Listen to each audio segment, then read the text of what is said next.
কেন সবসময় পাই যখন সাপোর্টাররা মাঠে যেয়ে আমাদের সাপোর্ট করে, তারা আমরা ট্রাই করি আমাদের বেস্টটা দেওয়ার জন্য।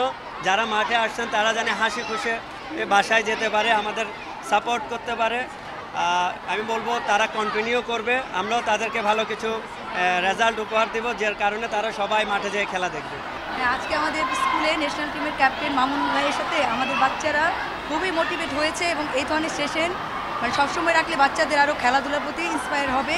আমরাও চাচ্ছি আমাদের বাচ্চারা ডানা কাপ খেলতে যাচ্ছে, গতিয়া কাপ খেলতে যাচ্ছে, এইসব দেখে বাচ্চারা আরও বাচ্চার বাবা মা সবাই মাঠে খেলতে দেবে।